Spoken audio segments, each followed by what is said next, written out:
You're watching South Asia Newsline and here are the top stories we are tracking for you on Tuesday, the 27th of August. PM Modi engages with Putin after historic Ukraine visit, urges peaceful conflict resolution.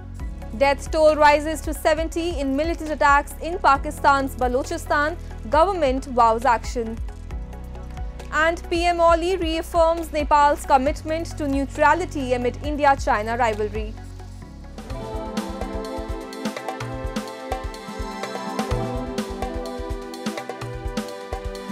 And now for all the details. Indian Prime Minister Narendra Modi held a telephonic conversation with Russian President Vladimir Putin on Tuesday, exchanging perspectives on the Russia-Ukraine conflict. In a post on X, PM Modi shared that he had discussed his insights from his recent visit to Ukraine with the Russian president, along with measures to further strengthen the special and privileged strategic partnership between India and Russia. During the conversation, he reiterated India's firm commitment to supporting an early, lasting and peaceful resolution of the conflict. Earlier on Monday, PM Modi held a similar conversation with US President Joe Biden, during which both leaders expressed support for a peaceful resolution of the conflict in accordance with international law. The telephonic conversations took place following PM Modi's historic visit to Ukraine, marking the first visit by an Indian Prime Minister in modern Ukrainian history. The visit occurred at a volatile juncture in the conflict between Kyiv and Moscow after Russia launched its offensive operation in February 2022. Hundreds of protesters clashed with Kolkata police on Tuesday as they marched towards the West Bengal Secretariat, demanding the resignation of Chief Minister Mamata Banerjee over the R.G. Kar Medical College rape and murder case. The Nabana Abhiyan rally, organized by the student organization Paschim Banga Chhatra Samaj, began at College Square in Kolkata, with participants raising slogans as they moved towards the Secretariat. They clashed with police personnel and broke through barricades at Santragachi in Howrah. Protesters also climbed on top of barricades and clashed with police officers. The Kolkata police, which had deployed heavy forces to control the protest, resorted to baton charges and tear gas shelling to disperse the crowd. A few of the protesters were also detained by the local police. हम waste Bengal के जो public है उसका एक ही demand है, दफा एक, दाबी एक, ममतार पदत्याग। और एक बात कहना चाहती हूँ, एक पश्चिम बंगाल का जो छात्र समाज है उन्होंने ये आंदोलन का डाक दिया है, लेकिन ये आंदोलन में हर समाज का, पश्चिम बंगाल का हर संप्रदाय का लोग है, शिक्षक है, छात्र है, महिला है, भाई है, दादा है, सब लोग है इसी ये आंदोलन में। इसलिए कहना चाहती हूँ এইখানে আমরা পিসফুল প্রটেস্ট করছিলাম, সুপ্রিম কোর্টের অবজারভেশন আছে, পিসফুল প্রটেস্টে দেখে আপনারা লাঠিচার্জ করবেন না। তা সত্ত্বেও কোমর ভেঙে দিয়েছে লাঠিচার্জ করে। তারপরে তাদেরকে হসপিটালে আমরা এতক্ষণ ধরে বলে যাচ্ছি, তাদেরকে কখনো হসপিটালে নিয়ে যাচ্ছে না, ওইখানে পড়ে রয়েছে। আমরা তাদেরকে নিয়ে যাচ্ছি, আর একজনকে অ্যারেস্ট করেছে আমাদেরকে। কেন, কিসের জন্য? পিসফুল প্রটেস্ট শুনি এইভাবে জনগণতন্ত্রের, এইভাবে জনগণের মুখকে আটকে রাখতে পারে না। Mamata Banerjee's Trinamool Congress has stated that the rally is illegal and an attempt to incite widespread unrest in Kolkata. The state police have also termed the protest march unauthorized, citing concerns over potential violence and public disorder. However, the BJP, the main opposition party in the state, has accused the Chief Minister of shielding the culprits in the R.G. Kar case. The Saffron Party has called Banerjee a fascist and demanded the resignation of both the Kolkata Police Commissioner and the Chief Minister over the delay in addressing the rape and murder case of the trainee doctor. Nabanna में हम देख रहे हैं हो रहा है, वो चिंताजनक है। वो संविधान को तार-तार करने वाला है और स्पष्ट दिखाई दे रहा है कि अगर देश में कहीं तानाशाह है, अगर देश में कहीं तानाशाह है तो वो तानाशाह ममता बनर्जी हैं। The death toll crossed 70 on Tuesday in Pakistan's Balochistan province when separatist militants attacked police stations, railways and highways, accompanied by retaliatory operations from security forces.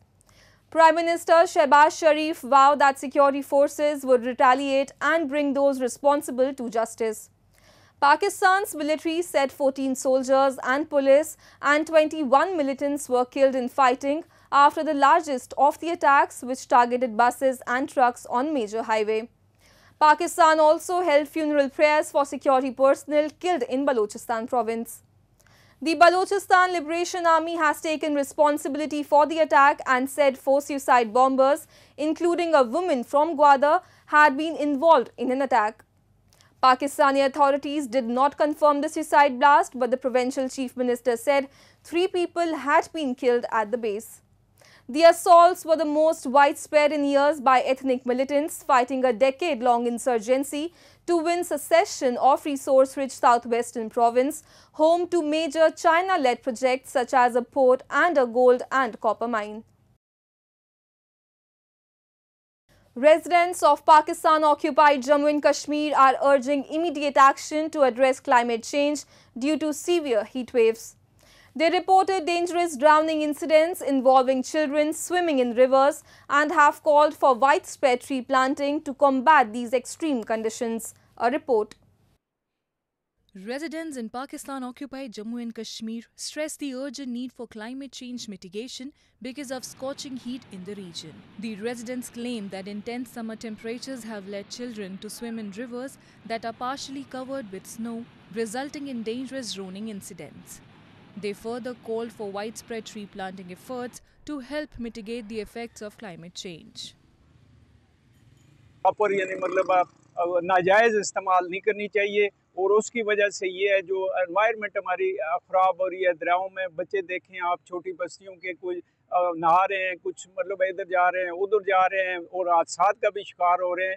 इसलिए गवर्नमेंट को और बिलखुसूस इंतज़ामिया को यहाँ पे प्रोटेक्शन करनी चाहिए। The effects of climate change have been affecting the cycle of seasons and the natural habitat of wildlife in Pakistan-occupied Jammu and Kashmir, which is eventually leading to a rise in average temperatures and the destruction of the natural ecosystem and wildlife. Criticizing recent UNEMA report for their stance against the new morality law introduced by Taliban, the regime on Monday said that the Islamic Emirate only engages with world within the framework of Sharia law. Taliban dismissed the UNEMA report and statements from another organization and called it insignificant. Taliban's acting Minister of Vice and Virtue, Mohammad Khalid Hanafi, further said that the implementation of Islamic punishments are red lines and no one's orders in this regard will be accepted. Taliban has said that the law would be enforced gently. The law imposes wide-ranging stipulations from behavior to dress and social interactions, including rules on men's clothing and beard length, as well as bans on homosexuality, animal fighting, playing music in public, and non-Muslim holidays. Since Kabul fell to Taliban, the regime has been imposing harsh restrictions on women and have barred them public spaces and education on the name of Sharia law.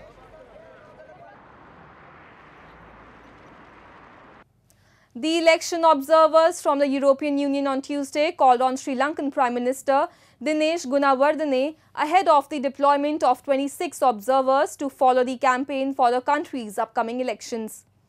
The Prime Minister reiterated its commitment to free and fair elections. This is the 7th time that the EU has sent an election monitoring team to Sri Lanka, the last being in 2019.